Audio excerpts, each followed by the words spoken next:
My name is Jason. I'm doing this speech for CORE because they're worth it.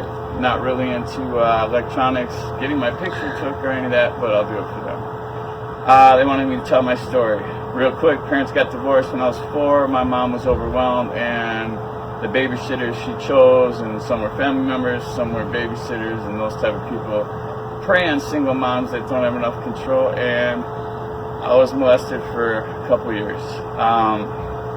I suppressed all that throughout my childhood. I was just a hot mess. I went to treatment 7 different times between 6 and 15.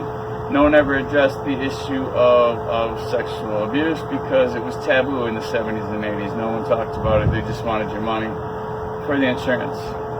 Moved forward. I ended up in the penitentiary at 15. So for 19 months I was there. Everything was about self-preservation. There was no dealing with childhood or anything. I got out. I wanted to be free. I went and saw a ton of concerts, traveled around, just did what I wanted to do for a while. 21st birthday, hallucinogenics, and the best friend of mine I was with, and I had a memory of what happened when I was a kid, and it was overwhelming, and it made my life make a whole bunch of sense. And I went back to my psychiatrist I dealt with last, and the woman said she thought I should deal with my drug addiction instead of the childhood abuse, which at the time was me smoking marijuana periodically and doing a little drinking. She wanted me to get treated with another man who had been physically abused growing up. I'm not taking away from what happened to him, but at the same time I wasn't ready to talk about sexual abuse with that situation. But then I moved on. I was turned on to heroin right about that time, so here goes the start of a 20-year relationship with heroin.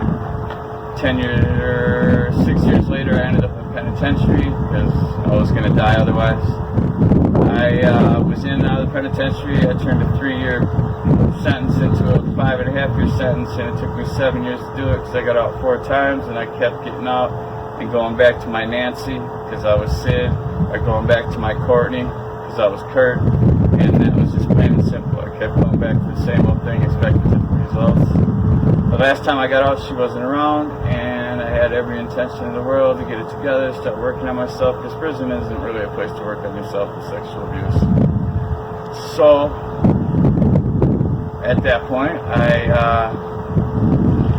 moved around, tried to keep myself clean, just kind of floated around, did what I was going to do. Post that, I was in a few accidents, once again given a ton of pain pills, and went back to the races with opiates, up and down between pain pill doctors and street drugs, mostly pain pill doctors. I did a lot of traveling at the time, just floated around, did what I was going to do, and then in 2013 I was injured really severely. It left me unable to walk, then with a walker, then with a cane, all that.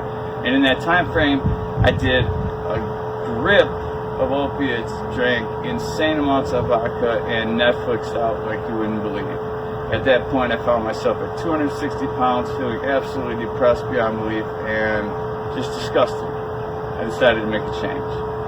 I found out about an IOP I could go to, intensive outpatient treatment, so I could deal with my drug and alcohol addictions and move forward and deal with the pain I had going on without being all twisted to do it.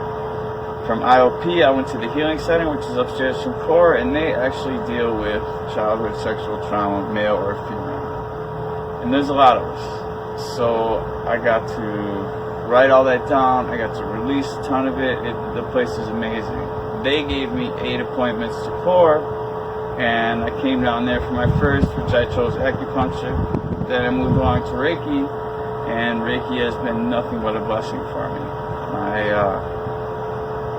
For lack of knowing what they are, my Reiki person is Cindy, and Cindy has been just amazing at opening up channels and making me see what I need to see in order to just enjoy what's in front of me and to be here now. All of the people I've met at CORE are nothing but kind and just beautiful, and it feels like the place is built on love.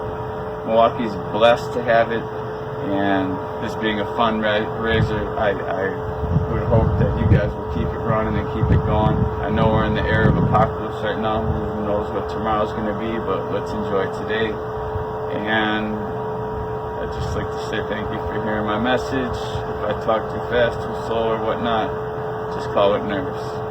Have a good night.